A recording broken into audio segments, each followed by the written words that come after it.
Welcome into the Lapped Podcast. My name's Kevin Walker, and I am not alongside Tristan Rines this week as he is out attending to some personal things. But I'm going to be holding it down today. A little bit of a shorter pod, but hey, don't worry. I'll take care of you. I'll get you all the information you need.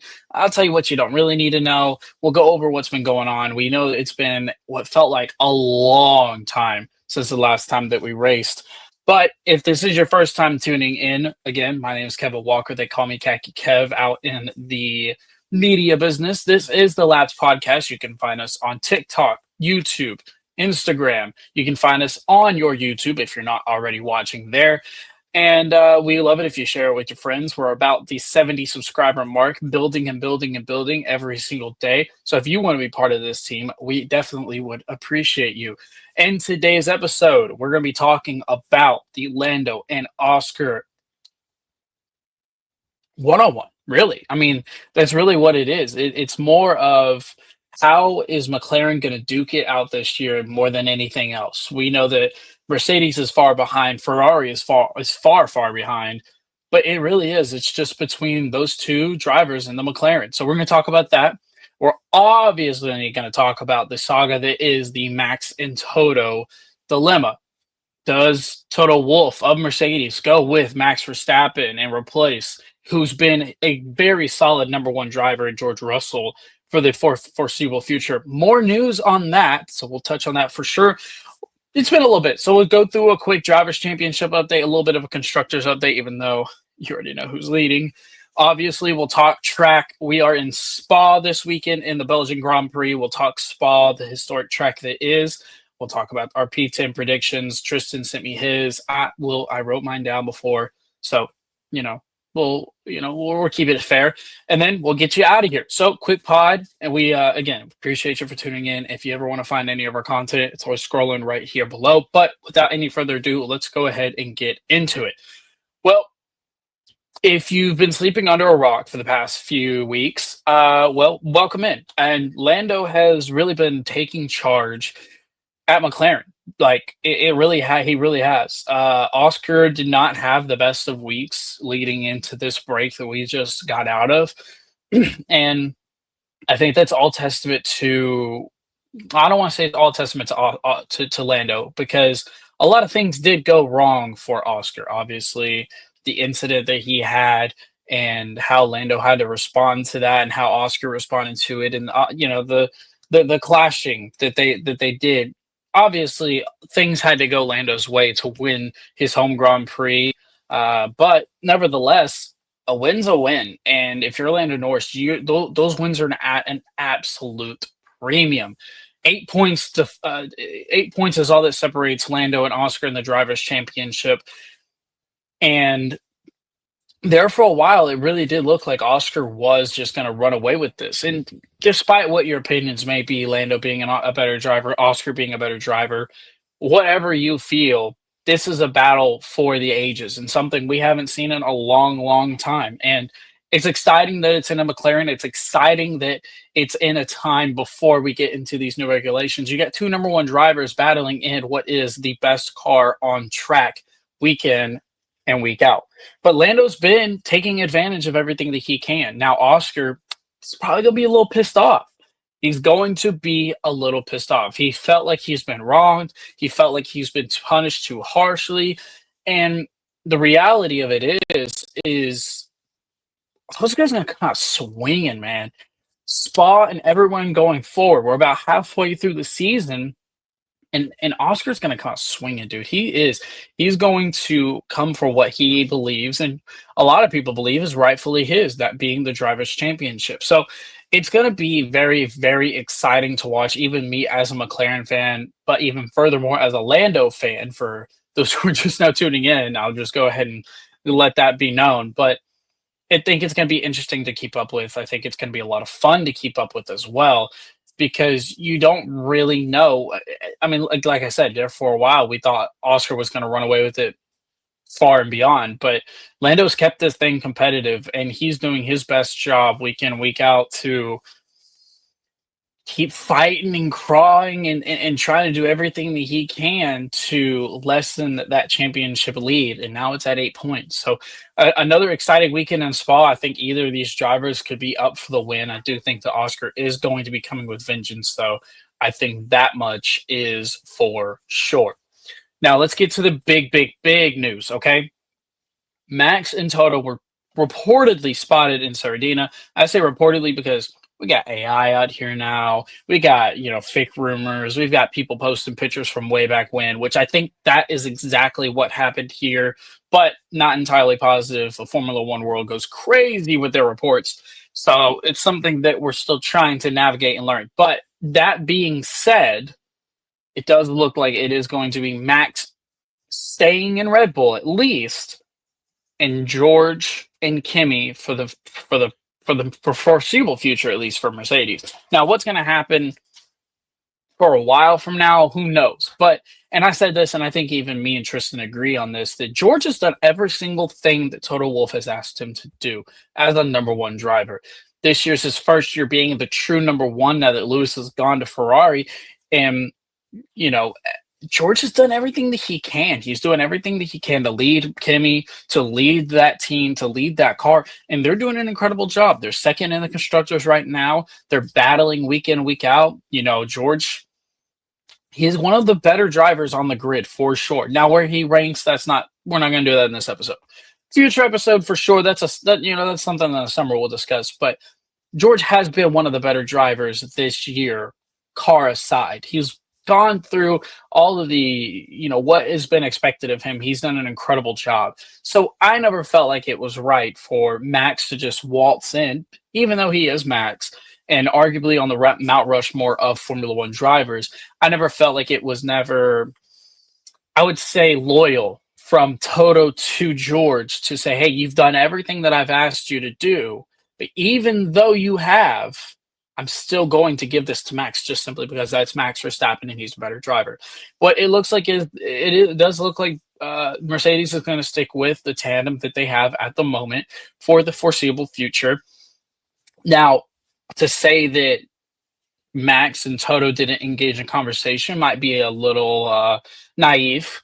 Anytime that there's a driver unhappy or a driver available on the market, you're always going to talk to him, especially when it's a driver of the caliber of Max Verstappen. So we can't fault Toto Wolff for that. And it's going to be extremely intriguing to see what the Max Verstappen relationship with Red Bull looks like post Christian Horner.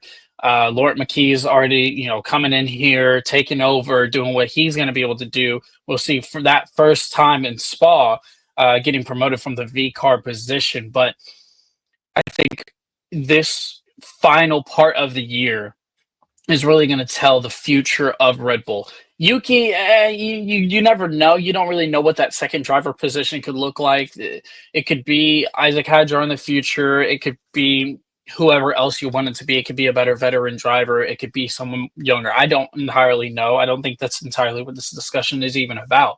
I think it's mainly, is Max going to stay at Red Bull with all of these ongoing changes? And we don't really know. We don't really know what the inside talk has been. Was Horner fired because Max wanted that? Was Horner fired and Max didn't expect that? I think that is something that we would like to know, something we would like to find out. But, it's probably not going to be something that we ever really know until later on in the future. So I think that the tandem that Red Bull has right now is going to be something to keep an eye on, and how they bounce back and how they do from this point on. Is Max going to entertain offers from Aston Martin? Or, I don't really know who else. Ferrari's locked up. McLaren's locked up. If Mercedes is locked up, Aston Martin's got the money to do it. I would never envision him going to a team like Alpine. I don't envision him going to anywhere else that would be a competitive car, unless he just wants to challenge himself and go to Audi or kick Sauber or whatever have you. So I think that outside of Aston Martin and what they could promise financially, and with Adrian Newey, I feel like it really is just going to be Max staying in Red Bull and seeing what that is going to look like. that trio of McKees, Verstappen, and for right now, Yuki Tsunoda. Now, when you look down the line and you talk about VCARB has had a very promising season. It has had very good drivers come in and out of that lineup. But Isaac Hadjar is one of those guys right now who's really performing at a high level in a pretty good car. I'm not going to take anything away from the car or the development of that car, but he's definitely been doing a really good job, making Q3s almost on a regular, pretty much in a VCARB seat. So it's not something we haven't seen before. Red Bull has had a very large pool of great drivers come in through their system, VCARB, whatever you want to call it, AlphaTauri, Toro Rosso, all of those different situations. But it's going to be, I keep using the word intriguing. It's just because you don't really know. You really don't know post Christian Horner what this entire team is going to look like. A lot of people, when they think Red Bull, one of those things you think about is Christian Horner, for better or for worse. Well, now we're removed from that, and so we'll see how that looks going forward. Now, Drivers' Championship update, I already kind of alluded to it. At the top of the leaderboard is Oscar and Lando. Oscar has 234 points, Lando with 226. After them is the Max Verstappen at 165 points, tugging along with that lawnmower, 41 points behind that of Lando Norris. Then you've got George Russell in the Mercedes at 147, and then Charles right there at the 5th position at 119. Now, switching it up for the constructors, you already know who's leading, 460 points. 238 points better than their second best, which is Ferrari. 222 points for Ferrari. Mercedes sticking the fight to them at P2 in the constructors at 210 points, just 12 points behind Ferrari. I do foresee Mercedes, if you ask me, I do foresee Mercedes taking the second place on the constructors when it's all said and done. But the constant battle back and forth between Ferrari and Mercedes is definitely exciting. I don't anticipate Red Bull getting back in the mix, but at the 4th position, 172 points, 62 points behind Mercedes. You can never really know what happens. Max puts together a few tremendous weekends, a few consecutive wins, whatever have you, which we can't ever rule out with Max Verstappen. Then Red Bull get back in this thing. And then Williams, my boys over at Williams, though they might be struggling like hell, 59 points sitting in P5 pretty comfortably. Now, let's go to track talk. My apologies. Track talk. I can never get through one of these segments without messing up at least one, so hopefully I'm getting that out of the way early. So we're going to be in Belgium this weekend. It is going to be at Spa. And exciting news, it is a sprint weekend. So if you are those that like the sprint weekend concept, then this weekend is for you. If not, then I'm sorry that you have to watch anyway. Let's talk about Spa a little bit. It's been on the calendar for quite a while. One of the most famous tracks, originally raced in 1950. It's got a lot of elevation changes. Obviously, the massive turn that is one of the more popular corners of the track. The midfield is going to be able to compete this weekend. A lot of speed corners, high-speed straights, a lot of looping around. It is one of the longer tracks on the calendar at 7 kilometers, only 44 laps for this weekend. And I think another thing that's going to be very interesting, and you're going to want to tune in for this because this can make all the world of a difference. 50% chance of rain this weekend. 50% chance of rain, and I bring that up. Why? Well, because the track gets much more exciting when it's in the wet. It makes it even more competitive for all the midfield and every single car. You never know what could happen. We've seen what drivers like George Russell have been able to do in the rain at this track, and other drivers included. Now, speaking of George Russell, he got screwed this time last year whenever he weighed in under the weight needed. So he took what would have been a race win, and they handed it to Lewis Hamilton. So Lewis got the win last year by way of George Russell's disqualification, but Mercedes, they had a very good time at the track this time last year. And then just for fastest lap 2024, the Red Bull of Sergio Perez at 1:44.7. So that is your track talk and spa. And then let's get to our P10 predictions. Now, for those of them who've been keeping up this year, I have been doing pretty well, not, trying to overdo it. Been doing pretty good over the past few month and a half or so. I've tried to storm back. I don't know if y'all remember. I was down by like a good 50 to 60 points at one point. So I'm trying to storm back, putting together consecutive good weeks. I beat Tristan last time out for Great Britain. I had 20 points. He had the 15 points.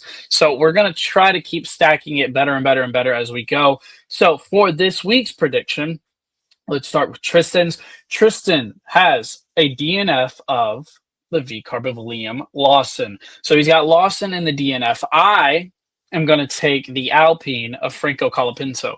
I think that this is going to be probably one of, if not the last weekend that we see Franco Colapinto. I think they're probably going to bring Duhan back. That's a side note. We'll get to that if it happens. So that's who you got for our personal DNFs. Lawson for Tristan, Colapinto for me. My race winner is going to rival that of his race winner. Should be no surprise. You already know that Tristan is going to go with who seemingly is his boy, and Oscar Piastri. I am probably assuming he's thinking the same as I am. He's going to be peed off. He's going to be coming back. He's going to want what is his. He's going to be racing on fire, and Oscar Piastri is going to take the win in the eyes of that of Tristan Rines.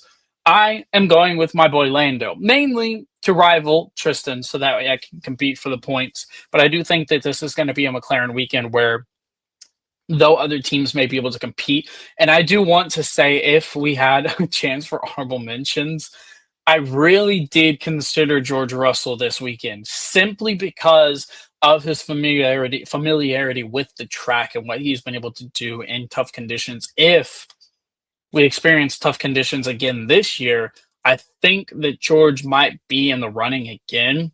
But at the end of the day, I've got to do what I can for the best optimal points. And I think Lando is going to get the win. Now, for our P10, where the bulk of our points come from, Tristan is going with one of his favorites, and Nico Hülkenberg, coming off a massive stint of races and doing absolutely everything, securing that P3. So Hülkenberg has the P10 for Tristan. For me, I don't know if anyone has used this driver for a P10 yet this year. He may be a rookie, but he's still pretty damn good. I'm going to go with Fernando Alonso in the P10. Now, let me explain myself. Hold on. I know. Let me explain myself, okay? Obviously, McLaren are going to be up there. You're not going to pick them. Mercedes are going to be up there. You're not going to pick them unless Kimi has a really bad weekend.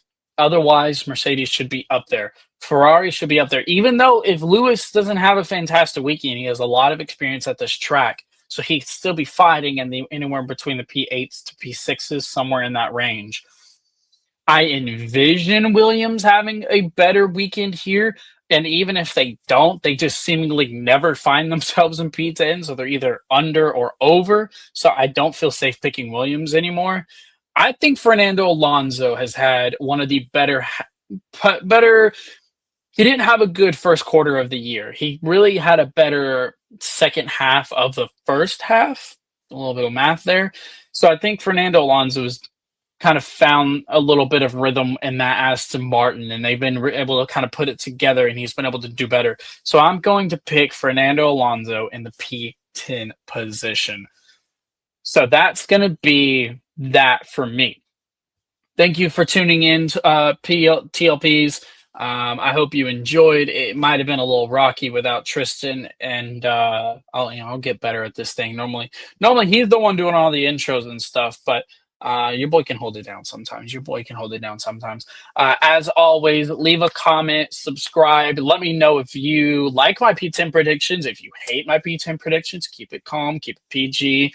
Let me know who you think is going to compete in the Drivers' Championship. If you think that there's another team that we're not talking about enough, what you want from us, all the things, be sure to tell us because you are the TLPs and we do this for you, and we appreciate y'all more than you know. Again, it's been scrolling at the bottom the entire time. My name's Kevin Walker, YouTube, Instagram, and of course, you've got the very own TikToks. So you can subscribe to us on all those platforms. You can find us all there, and you can share with your friends. Please do share with your friends. We're all Formula One fans here. So without any further ado, I hope you all have a great weekend. Enjoy your spa weekend, sprint weekend. Again, there is a sprint weekend. Tell your friends, tell your family.